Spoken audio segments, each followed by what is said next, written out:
Un poquito tarde, pero vinieron, y eso es bueno. Les invito en esta mañana a ir al libro de los Hechos de los Apóstoles, capítulo 13.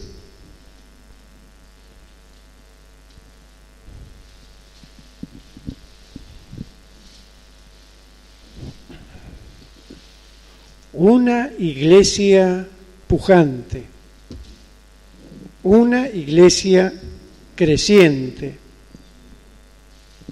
una iglesia en expansión. Es el tema que en esta mañana vamos a meditar, una iglesia pujante. Y dice Hechos, capítulo 13, verso 1. En la iglesia de Antioquía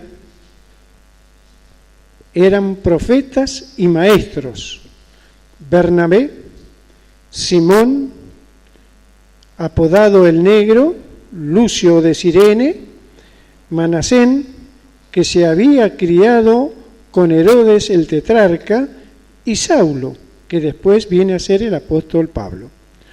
Mientras ayunaban y participaban en el culto al Señor, el Espíritu Santo dijo: apartadme ahora a Bernabé y a Saulo para el trabajo al que los he llamado. Así que, después de haber ayunar, orar e imponerle las manos, los despidieron. Hasta aquí nada más la meditación de la palabra. Después vamos a ver algunos textos más en otro lugar. ¿Qué quiere decir una iglesia pujante, una iglesia creciente? Quiere decir muchas cosas. Quiere decir que tenemos que primero ubicarnos en el tiempo que empezó a expandirse la iglesia en Antioquía. La iglesia, por lógica, se pensaba que empezaba en Jerusalén. Recuerden lo que el Señor le había dicho a ellos cuando ascendió al cielo: me serán testigos en Jerusalén, Judea, Samaria y hasta lo último de la tierra. Antioquía era un lugar muy estratégico. ¿Por qué? Porque había gente con buen corazón, digamos, con buen sentimiento y abocados a meditar en lo que era el Antiguo Testamento. Y ellos iban a los manuscritos y encontraban en el Antiguo Testamento todo lo que se venía diciendo del Señor. Ubiquémonos en ese tiempo, hermanos, donde no había Biblia. Ubiquémonos en ese tiempo donde no había muchos comentarios. Hoy estamos rodeados de Biblias, rodeados de comentarios de distintos hermanos que tienen distintos pensamientos, que nos van enriqueciendo cuando leemos la palabra de Dios y libros importantes que nos van dejando. En este tiempo no había eso. Por eso dice que aquí algo muy importante. Dice que en la iglesia de Antioquía eran profetas y maestros. Profetas. Quiere decir que ellos, los que estaban ahí en Antioquía, y menciona 5 personas de un carácter muy especial, que Dios se les revelaba a ellos y les decía lo que tenían que hacer. ¿Por qué les revelaba a ellos? Porque no había nada escrito. Dios se manifiesta así hasta que llega el momento que se empieza a escribir los manuscritos de la vida de la iglesia. Por ejemplo, el Evangelio de Marcos es el primer evangelio que se escribe. Después se escribe el Evangelio de San Mateo, después se escribe el Evangelio de Lucas, los Hechos de los Apóstoles, y por último se escribe el Evangelio de Juan aproximadamente en el año 90 después de Cristo. Fíjense en ustedes que el tiempo era importante y cómo ellos se tenían que mover. ¿De qué se movía? De boca a boca. Lo que se decía. Por eso cuando se juntaban, había gente escuchando. Y el Señor se dirigía a algunas personas, en especial, no es que eran distintas a los demás, aquellas personas que buscaban la presencia del Señor, el Señor se le revelaba y se le profetizaba. Por eso había profetas y maestros. Bernabé era un hombre muy interesante, un hombre de un corazón muy dócil.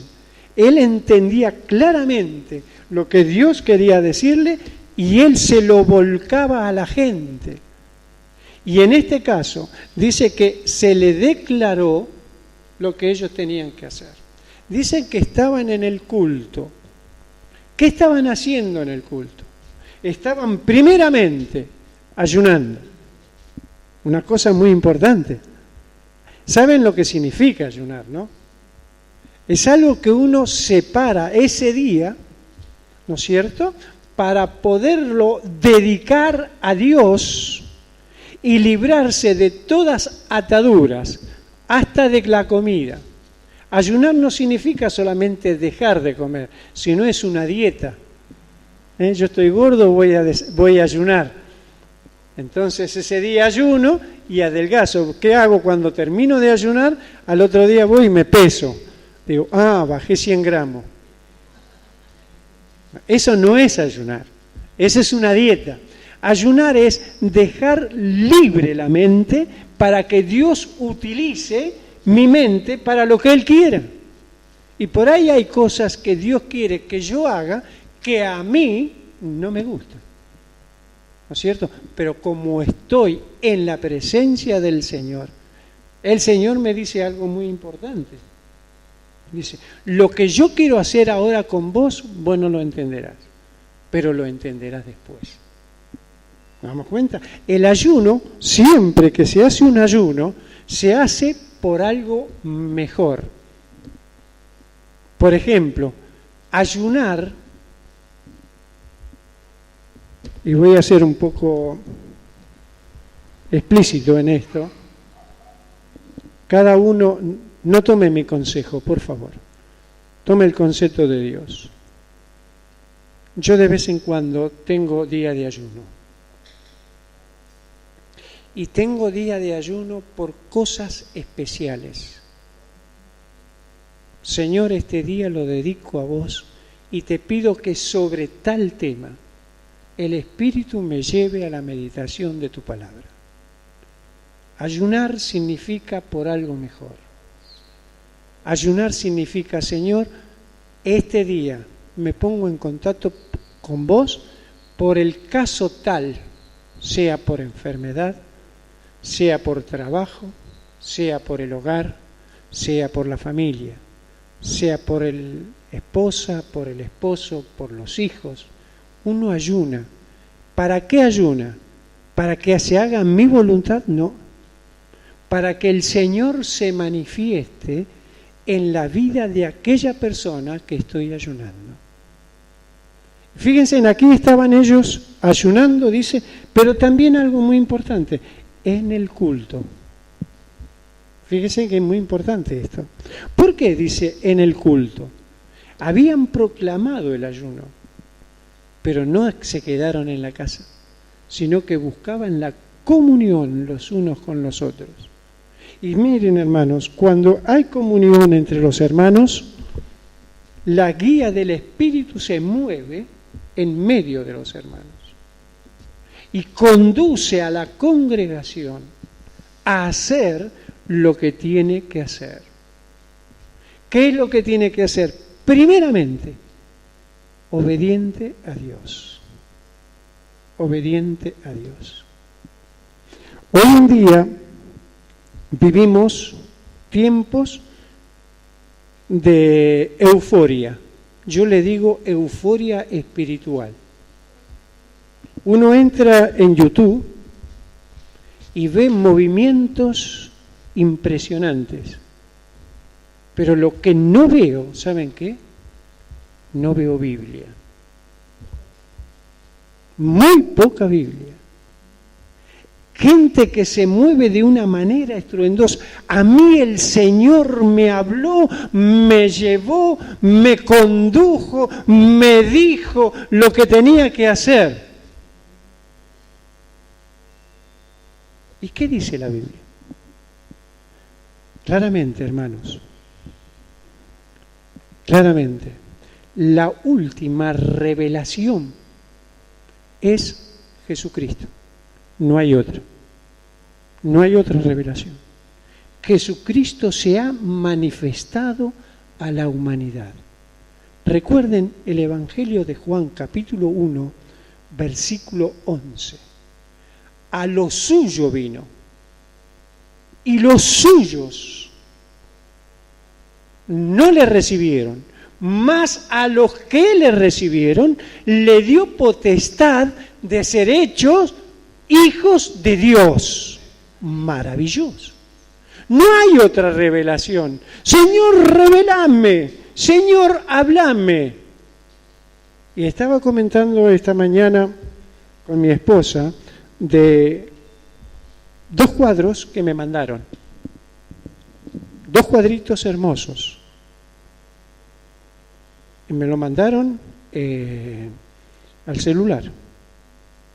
Y me parece que es lo perfecto. Hay un hombre de rodilla y mirando hacia el cielo le dice: Señor, háblame, Señor, háblame. Y en el otro cuadro se ve una nube muy grande, una mano y una Biblia. Ya el Señor nos habló, hermanos. Cada vez que yo abro la Biblia, el Señor se revela en mí. Con la Biblia cerrada, Dios nunca se revela. Pero yo escuché una voz que me decía que tenía que hacer tal cosa. Cuidado con esas declaraciones. Ya no hay profetas. Ya no hay apóstoles. Hay una corriente que dice, no crean, dicen algunos apóstoles que están hoy en onda, no crean que todo Dios lo ha revelado ya. No, ahora se nos revela a nosotros los apóstoles. Cuidado con eso. En Apocalipsis dice algo: hay de aquel que quita o agrega algo a lo que ya está escrito. Hay de aquel, ¿saben lo que significa ese hay de aquel? Que se prepare porque va a recibir de todo. La palabra de Dios es la misma ayer, hoy y por los siglos. Ya no hay revelaciones estupendas, milagrosas. No crean en esas cosas, hermano. No lo crean. Jesucristo es la revelación clara que vino al mundo a salvar. ¿A quién? A los pecadores, a todos, no solamente a los judíos, no solamente a los gentiles, sino a todos. Y Dios se manifiesta como Él quiere, cuando Él quiere, como lo tiene proyectado, como lo tiene programado, y va a dar lugar a cada uno. Cuando yo leo la Biblia, estoy leyendo el corazón y el pensamiento de Dios. Cuando usted abre la Biblia y lee la Biblia, está conociendo a su papá. Y va a entender cuánto amor tiene Dios para cada uno de nosotros. Cuánto Él ha invertido para cada uno de nosotros. Qué bueno es invertir. Por eso, aquí estaban estos profetas y maestros. No estaba la Biblia. Y Dios se manifestaba. ¿Qué eran los maestros? Por ejemplo, maestros eran aquellos que estudiaban el Antiguo Testamento. Y al estudiarlo, cuando uno le preguntaba algo, le podían contestar claramente. Fíjense que un maestro en el Sanedrín, para ser un buen maestro, tenía que conocer por lo menos los 5 libros del Antiguo Testamento de memoria. Ese es un maestro. Y yo me acuerdo una vez que me dijo un hermano, yo quiero que el Señor me utilice para tal cosa. Le dije, muy bien, hermano, me parece extraordinario. Léase Mateo 5, 6 y 7. ¿Me lo escucharon decir alguna vez eso? ¿A la iglesia? ¿Sí? Bueno, todavía estoy esperando el resumen de ese hermano. Le dije, léelo y haceme un pequeño resumen.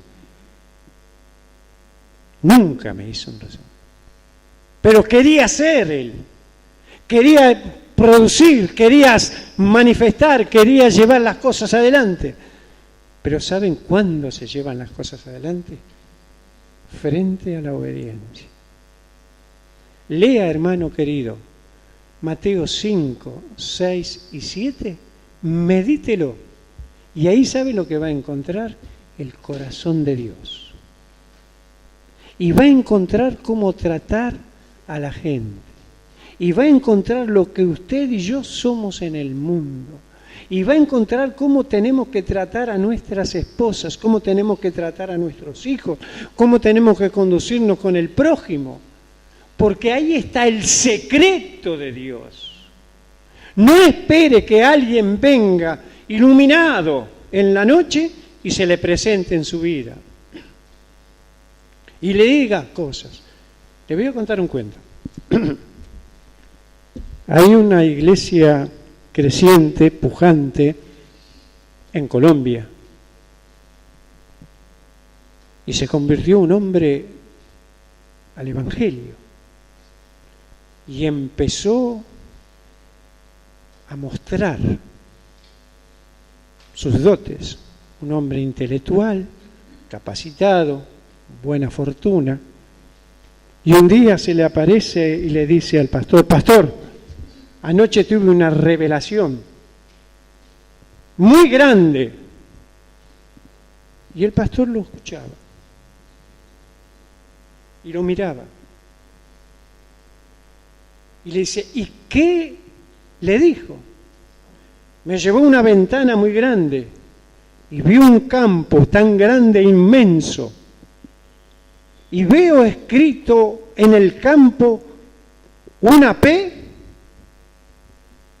y una C. Y dije: ¡predica a Cristo! Señor, yo quiero predicar a Cristo. El pastor lo miró, le dijo: ¿usted está seguro de lo que me está diciendo? Sí, pastor.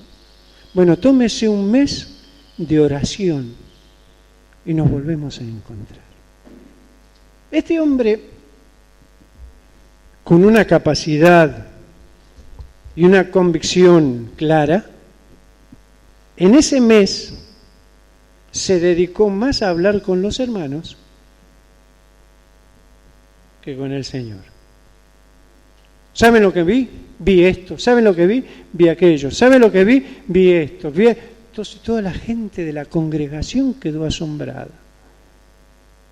Y cuando llegó el momento, fue a verlo al pastor. Y le dice el pastor: ¿cómo le fue en el tiempo de oración? Miren, me fue bárbaro. Yo cada vez que veía, cada vez que oraba, predica a Cristo, predica a Cristo, predica a Cristo. Y dice: ¿y usted tiene ese campo? Sí, yo tengo ese campo. ¿Usted sabe lo que vio ahí? ¿Qué es lo que vi, pastor? Dice: planta café, porque el campo es grande y nadie lo trabaja. No es, dice, predica a Cristo, sino planta café. Eso es lo que vos viste. No confundamos, hermanos, las cosas. El Señor me reveló, me mostró, me dijo: tengo esto, lo otro. El Señor ya lo reveló todo en la Biblia. El Señor ya lo mostró todo. ¿Qué nos dice el Señor? Ustedes son sal de la tierra y luz del mundo. ¿A dónde está? Acá en la Biblia. No se lo tiene que decir nada.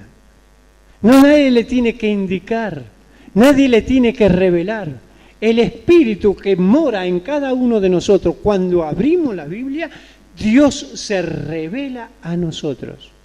Mientras la Biblia permanece cerrada, Dios nunca se va a manifestar. Por eso tengamos cuidado, hermanos queridos. En estos tiempos donde hay profetas, apóstoles, videntes, ya no hay ni profetas, ya no hay apóstoles, ya no hay vidente. Está todo revelado en la Biblia. Pero ¿saben que hay tanto que se habla de los apóstoles por todo lado? Dice el apóstol Pablo en las cartas, y por último se me reveló a mí el último de los apóstoles. Para ser apóstol tenía que haber caminado con el Señor y tenía que haber visto los milagros del Señor. Ese era apóstol. Por eso fíjense en ustedes que prácticamente después de los hechos de los apóstoles, que van desapareciendo los apóstoles, el Señor siempre se dirige a la iglesia, a sus discípulos. Vos y yo somos discípulos del Maestro, pero no porque somos discípulos tenemos el título de apóstol. El apóstol es aquel que ha visto al Señor y ha visto los milagros del Señor. Y usted me dirá en esta mañana, pero Pablo apareció después de la muerte de Cristo. Y yo le tengo que decir, usted tiene razón. Pero no se olvide que camino a Damasco, ¿quién lo tiró a tierra? El Señor. Saulo, Saulo, ¿por qué me persigues? ¿Quién eres? Yo soy Jesús, a quien vos perseguís. Y se te agarrará y se te llevará a un lugar y vas a estar allí orando y va a venir una persona y te va a decir lo que tiene que hacer. Y después de eso, dice que el apóstol Pablo fue llevado al desierto. En el libro de los Gálatas dice que estuvo en el desierto, ¿cuánto? 3 años. ¿Qué estuvo haciendo Pablo en el desierto? Estuvo a solas con el Señor. Y después que estuvo a solas, dice que lo último se me reveló a mí, dice el apóstol Pablo, como el último de los apóstoles. Usted cuando escucha a alguien y le dice, yo soy apóstol de Jesucristo, pregúntele cuántos años tiene. Si tiene más de 2100 años, créale. Ahora, si tiene menos de 100 años, no le crea. No le crea. Porque no caminó con el Señor, ni vio los milagros del Señor. No piense en los videntes. Los videntes eran aquellos que te imponían las manos y te decían lo que vos tenías que hacer. Ahora, ¿sabe qué? El Señor es aquel que te dice y me dice lo que tenemos que hacer. Miren cuán bueno y cuán delicioso es habitar los hermanos juntos en armonía. ¿Quién lo dice? El Señor. Porque allí envía el Señor bendición y vida eterna. ¿Quién lo dice? El Señor. Ustedes son mis discípulos si hacen lo que yo les mando. ¿Quién lo dice? El Señor. Basta de videntes. Ya no hay videntes. No proyectemos nada, porque el Señor ya lo proyectó todo. ¿De dónde te sacó? ¿A dónde te puso? ¿Qué te perdonó? El Señor, todos tus pecados. ¿A dónde te puso? En el camino al cielo. Qué evidente queremos, hermanos. Qué evidente. Ya no hace falta evidente. Está todo revelado en la Biblia. Y lo que Dios tiene revelado para vos, lo tiene para mí. Yo cuando leo en el Evangelio de Juan, capítulo 14, Y dice, no se turbe vuestro corazón, creen en Dios, crean también en mí. En la casa de mi Padre muchas moradas hay. ¿Quién lo reveló? El Señor. ¿Y qué dice más? Voy pues a preparar lugar para ustedes, para que donde yo esté, ustedes estén conmigo. ¿Quién lo dice? El Señor. La revelación de Jesucristo es la única que vale en la vida del cristiano. Si usted escucha otra cosa, váyase de esa iglesia. Si usted le dice que usted tienen, hasta hay momentos que a mí me duele mucho, dice que hay pastores que le declaran a los miembros de la iglesia con quién se tiene que casar. Esa chica no es para vos, ese muchacho no es para vos. Vos no te tenés que casar con ella, te tenés que casar con la otra. Te tenés que casar con el otro. ¿Quién proyecta eso? Tu compañera te la va a dar el Señor. Tu compañero te lo da el Señor. Los hijos te lo da el Señor. Y si no quiere Dios que vos tengas hijos, no lo vas a tener. Y si Dios quiere la bendición para vos, es porque Él te buscó a vos, te perdonó y te salvó y quiere que seas un hombre y una mujer feliz. ¿Cuál es la tarea que nos corresponde a cada uno de nosotros? No se olvide, leer la palabra de Dios. Y hay cosas, hermanos, que ni yo la entiendo todavía, y usted me va a decir, hay cosas que no la entiendo. Señor, no la entiendo. Mostrame con tu palabra qué me querés decir. Y el Señor, con la Biblia abierta, se revela tu vida y te muestra lo que tenés que decir. Hay una cosa muy importante, hermanos, en la vida del cristiano. El cristiano, Dios lo tiene para que dé. ¿Qué tenemos que dar? Lo que recibimos cada uno de nosotros. ¿Qué recibimos cada uno de nosotros? Amor de parte de Dios. Dé amor a los demás de parte de Dios. ¿Qué recibimos de Dios? Comunión. Demos a los demás comunión de parte de Dios. ¿Qué recibimos de parte de Dios? Perdón. Perdonémonos los unos a los otros. ¿Qué recibimos de parte de Dios? Amor. Amémonos los unos a los otros. Todo está en la Biblia. Nada escapa a este maravilloso libro. Digo siempre, hermanos, la Biblia abierta, Dios nos habla. La Biblia cerrada, Dios no nos habla. Escuchemos a Dios todos los días. Dediquémonos. ¿Qué quiere decir, pastor? ¿Que yo me tengo que dedicar las 24 horas a leer la Biblia? No. Usted tiene que buscarlo a Dios en la madrugada, cuando se levanta.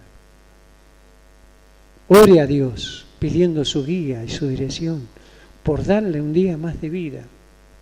Póngale en las manos de Dios lo que tiene en su hogar. A su esposo, a su esposa, a sus hijos, a sus suegros, a sus nietos. Póngaselo en las manos de Dios. Y espere en Él. Y Él hace la obra. No la hacemos nosotros. Yo me acuerdo, una señora estaba en una iglesia hace mucho tiempo y me dice, pastor, yo le voy a pedir por favor que ore por mi hijo. Sí, le dije, vamos a orar. Pero ¿qué se va a salvar este? ¿Qué me dijo esa señora? Que por más que oremos, ya lo profetizó que su hijo no quiere que se salve. ¿Se da cuenta, hermano? Sus palabras y mis palabras tienen mucho poder. Porque de la abundancia del corazón habla la boca. ¿Usted quiere la bendición para sus hijos y su familia? Proclámela al Señor. Pídale al Señor. Pero no obligue al Señor a hacer lo que usted quiera, porque el perfecto es Él y nosotros somos los imperfectos. Señor, mi anhelo es que mis hijos, mis nietos, mis bisnietos te conozcan, pero hágase tu voluntad. Pero una cosa el Señor me va a pedir a mí y te va a pedir a vos. ¿Qué hiciste en el tiempo que estuvieron tus hijos en tu casa y le enseñaste, lo acompañaste, lo corregiste, lo frenaste, lo soltaste? Te lo voy a pedir. Porque todo lo que el hombre siembra, eso también va a cosechar. Amemos la familia, hermanos. Amemos nuestros seres queridos. Pero dejémoslos vivir, volar, puestos en las manos de Dios. No va a ser cuestión que nosotros querramos atarlos. Y Dios tiene un proyecto para él. El proyecto de Dios se cumple como Dios quiere. Muchos llamados, pocos escogidos. ¿Qué escogemos hoy? ¿Qué escogemos hoy? El Señor ya nos llamó. ¿Qué escogemos nosotros? Señor, queremos honrarte.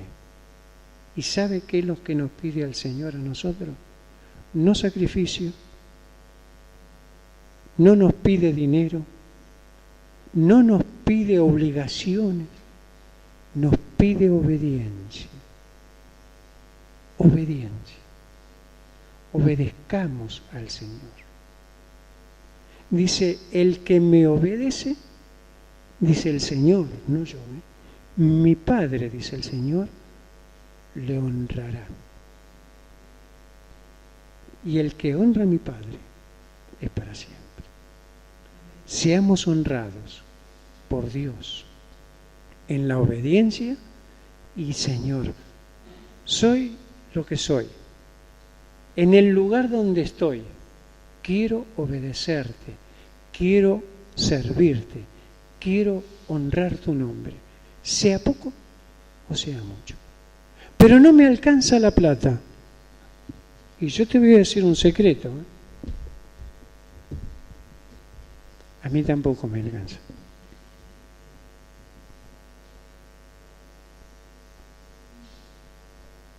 No me alcanza la plata. Por eso no voy a la iglesia. Porque tengo que ir a trabajar hasta los domingos. Démosle el primer lugar al Señor. El primer lugar. ¿Y sabe una cosa? Porque el Señor suple lo que falta. ¿Sabe lo que significa suplir lo que falta? Pone Él lo que falta. Él lo pone cuando le damos el primer lugar al Señor. Queridos hermanos, en esta mañana, miremos claramente el pasaje y miremos claramente que donde el Señor se manifestó fue cuando estaban reunidos en el culto y en ayuno. Y el Señor se manifestó y después dice, más adelante, apartadme a Bernabé y a Saulo. ¿Por qué Bernabé? Porque era muy dócil. ¿Y por qué Saulo? Porque era un hombre de carácter fuerte. ¿Para qué lo había salvado Dios a Saulo? Para que sea testigo de los gentiles de mí. Para eso lo salvó. Por eso el Espíritu llegó el momento, no los hermanos, el Espíritu le dijo, apartadme a Bernabé y a Saulo. Y fíjense una cosa, dice que orando le impusieron las manos y lo despidieron. ¿Y dónde fueron? Pablo hizo 3 viajes estupendos de evangelización y puso toda su vida al servicio del Señor. Y Él es el escritor de la mitad de la Biblia, prácticamente. Ahora, yo me pregunto, ¿dónde Dios te ha puesto? ¿Pensaste? Donde el Señor te puso, que seas un testigo fiel y verdadero de que Jesucristo es tu Señor y que obedecemos de todo corazón y en alegría a nuestro Padre, porque Él es digno de la alabanza y de la adoración. A Él sea la gloria en este día y que Dios te bendiga.